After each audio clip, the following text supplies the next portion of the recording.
Assalamualaikum warahmatullahi wabarakatuh. Kembali lagi di channel Nasihat Kehidupan Misteri. Pada video kali ini kami akan membahas tentang misteri Sabdo Palon Nagih Janji.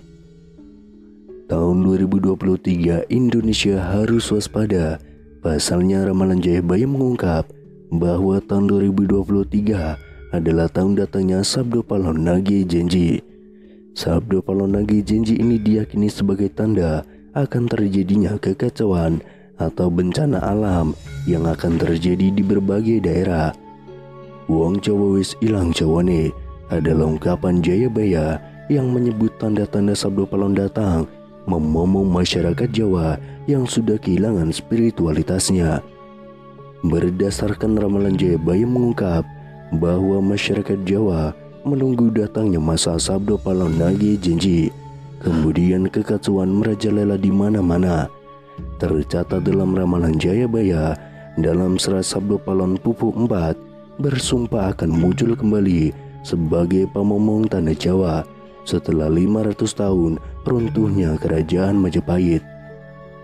Apabila dihitung 500 tahun dari kerajaan Majapahit runtuh, yaitu pada tahun 1478, maka ramalan datangnya masa Sabdo Palon Nagih Janji jatuh pada tahun 2020 hingga tahun 2023. Pertanda meletusnya Gunung Merapi yang dijelaskan dalam Pupuh 5 dalam serat Sabdo Palon yang berbunyi, Kulo damel pratondo tembayang mamiar di Merapi yang jeblok mili lahar, lindu peng pito setino kaline banjir bandang.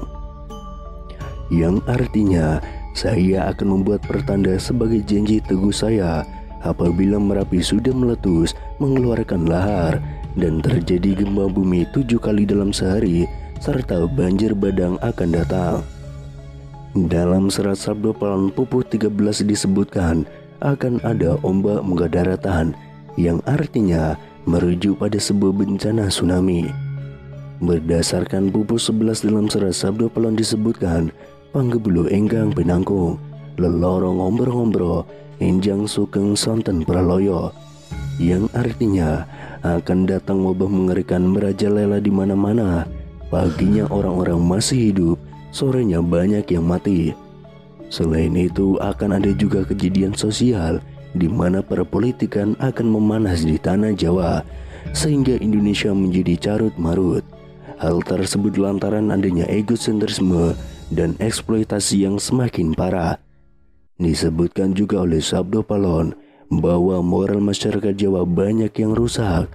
Dalam ramalan Jangka Jayabaya bahwa masa Sabdo Palon Nagih Janji ini akan terus menimbulkan kejadian alam dan sosial yang bakal terjadi secara terus-menerus hingga tahun 2056 berdasarkan hitungan waktu yang sudah diperkirakan. Tidak hanya tentang wilayah Pulau Jawa yang disebutkan oleh Sabdo Palon dalam ramalan Jangka Jayabaya, tapi masa Sabdo Palon meliputi satu Nusantara atau Indonesia. Itu artinya dari Sabang sampai Merauke diramalkan sama-sama akan mengalami kejadian bencana alam dan sosial yang sama. Datangnya rentetan peristiwa tersebut akan terjadi secara beruntun atau silih berganti dan tidak menentu. Perlu diketahui, Sabdo Palon merupakan tokoh legendaris, pandita, penasihat kerajaan Majapahit, penguasa terakhir yang beragama Buddha dari kerajaan Majapahit di Pulau Jawa. Beberapa ramalan Jayabaya terbukti pada beberapa dekade terakhir. Namun sebagai masyarakat Jawa, kita tetap berdoa dan berikhtiar agar Indonesia selalu aman dan damai tanpa ada bencana di tahun 2023. Sabdo Palon Nagih Janji ini berawal saat Pulau Jawa dikenal angker pada zaman dahulu, hingga Syekh Subakir yang diutus untuk menyebarkan agama Islam harus menghadapi tantangan hingga membuat perjanjian Sabdo Palon dengan Roh Halus penguasa wilayah yakni Ki Semar Badranaya. Perjanjian Sabdo Palon itu dibuat sebagai kesepakatan antara Syekh Subakir yang datang menyebarkan agama Islam ke Pulau Jawa yang terkenal angker dengan Roh Halus penguasa wilayah yakni Ki Semar Badranaya. Diceritakan pada masa dahulu, Pulau Jawa terkenal angker yang dikuasai roh halus Ki Semar Badranaya. Kedatangan Syekh Subakir yang diutus oleh Sultan Turki, Sultan Muhammad I untuk syiar agama Islam.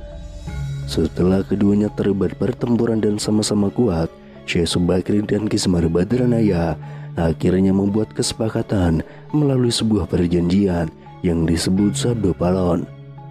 Namun kedatangan Syekh Subakir dalam melakukan syiar Islam di Pulau Jawa saat itu harus mendapat rintangan hingga harus membuat perjanjian dengan Ki Semar Badranaya sebagai roh halus sebagai danyang atau penguasa wilayah tanah Jawa. Syekh Subakir dikenal sebagai orang yang berhasil menumbali Pulau Jawa yang terkenal angker dan rumit pada dahulu kala. Saat itu Sultan Turki, Sultan Muhammad I mendapatkan petunjuk untuk melakukan penyebaran Islam di Pulau Jawa, sebuah tempat di tanah Jawa yang dalam pengaruh magis begitu kuat. Mulai dari jin hingga setan menghuni setiap sudut tanah Jawa yang saat itu masih berbentuk hutan belantara.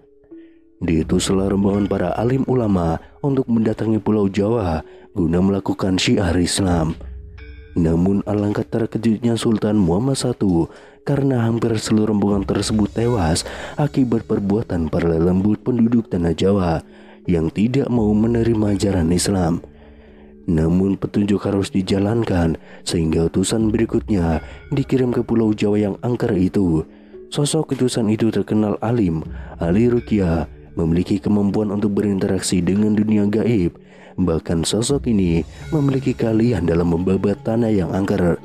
Dialah Syekh Subakir yang memiliki nama asli Syekh Tambu Ali bin Syekh Bakir, berasal dari tanah Persia atau yang sekarang lebih dikenal dengan negara Iran, yang langsung berlayar ke Pulau Jawa atas perintah Sultan Muhammad I.